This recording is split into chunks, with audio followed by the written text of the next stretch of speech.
So I see this problem a lot where jerrys, they just freak out when they reach this stage and they see some jagged edges here and there. I know you're not a jerry and I don't want you to be one. So here's what you do. And what these jerrys do is they do either of the two things. They either right click and they shade smooth, okay, which is wrong. Or what they do is that they just remesh it into a really and make it really high poly. And then they try to smooth things out and then they of course crease things back again just to make it nice and tidy. Now this is a mistake as well. And why is this a mistake, you may ask?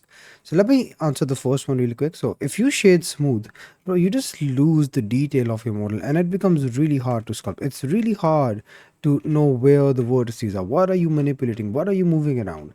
Whereas when you're in the shade flat mode, okay, this is where you should always sculpt. You can literally see every single vertex and you can see what your brush is doing, if it's creasing the right thing, if it's moving them into the right place. So always sculpt in shade flat. Never go to shade smooth. Yes, it does smooth out the mesh. It does looks a bit smooth, but it's not the solution. Okay. And why does remeshing not work? So in order to solve this, let me use this analogy here. So I have two spheres. Okay.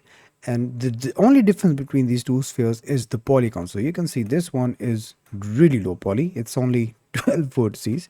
And this one is 1.5 million words. Okay, it's super dense. And why do I have this example? So let me turn on wireframe.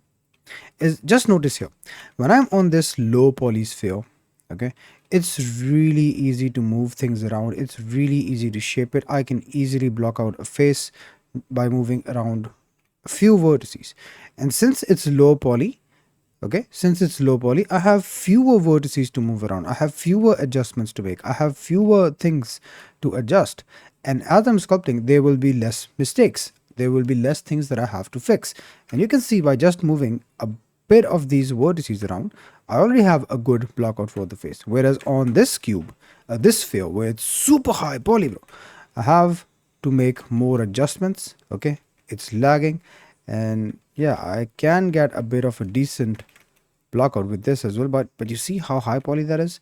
I have to move more vertices. I have more things to move around, and if I make mistakes, I have more things to adjust. It's never going to be as polished as this. And even if I try smoothing it, you can see it's not smoothing. Where if I try to smooth this, you can see I just smooth this and it instantly reduces to this poop shape. Instantly reduces to poop. And if I try to do the same thing here, it doesn't smooth.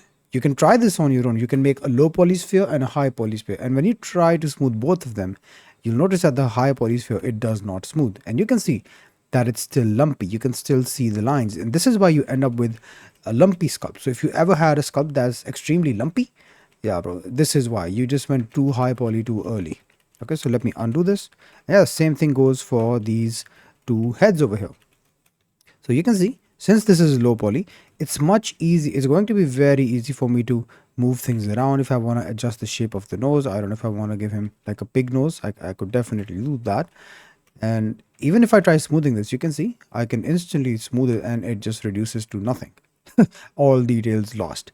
Whereas on this face, what I do, if I try to move things, you see there are more vertices, they're going to be more lumps, there are going to be more things that I have to move around. Maybe I try moving the mouth and it destroys the nose, and then I have to fix that nose, and of course there's more things to fix here. So what happens a lot of time is people spend more time fixing things, fixing the same things that they could have simply avoided. And this is how you should always sculpt. So even if you look at other processes, so for example, if you look at people who sculpt with clay, you can see, let me pin this here. So the initial phase is always, it's really rough. It's going to be rough. And polishing your clay sculptures, it's always going to be the last stage. Okay, this is a bad example, but you get what I mean. You see, this here, he's polishing. The initial blockout is always going to be jagged. So your low poly, when you're blocking out, yes, it will be low poly. Your best bet is to just simply ignore it. Just be happy. If you have good proportions, if you have good features, just try to get them in place. And then of course, once you're happy with this stage, then you go high poly. Okay, then you go high poly, and then you start to adjust these things. Then you start to polish them. You can crease here a bit, you can smooth out some details, and it's going to be much easier to do it now because you're high poly. You won't lose details, but yes, your mesh will be smooth. Okay, so always do this. And here you can see the same thing goes for here. So this block out, it's rough, but this final version, this is when the smooth. So always, always, always, this is what professionals do. They don't care about the low poly. They always care whether they are in good ballpark. So over here you can see this sketch. Okay, the sketch is always rough, the blocking out is always rough, and once you're happy with this, then you can go deeper and refine those things. So another example I have over here is here. Look at all of these steps from when I make anatomy and from my anatomy course. So you can see here it's really rough. So the head, it's really low poly. You can see only 7,000 vertices.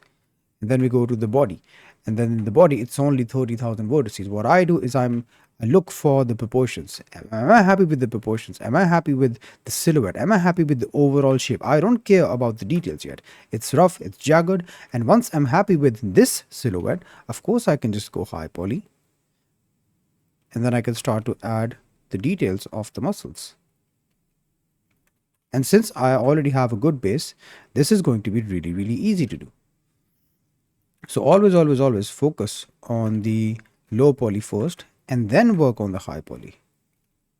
Okay, you can see how easily I'm able to block these muscles out because, yeah, I already have the basic things. Let's just try here. Here we have the abs.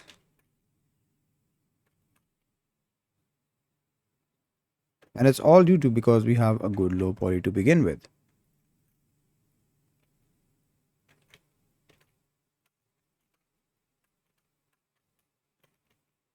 Yep, you get the point. The same thing goes for every other step. So even for the legs, super jagged. But once I have a good shape, once I'm happy with this, you can see it's really easy to adjust. So I notice this pinching here. I can just simply smooth it out. I notice that there's a bit less volume here. So I can just simply add it here. It's going to be really easy since it's low poly. Yeah, we can smooth this out. And now once I'm happy with this shape, of course, I can go in and add all of these details. Same thing goes for the arms, low poly block out. And then once you're happy with the shapes, then you can go and add in the muscles. It's always the same drill. So the next time you see these shapes, bro, just ignore them. It's part of the process. In the low poly, you just want to be happy with the overall shapes. You just want to be happy with the proportions, with the silhouettes. And once you're happy, then you add more polygons and then you move forward. Yep. That's pretty much it. Goodbye. Hope this solved it for you. Here's the fist bump.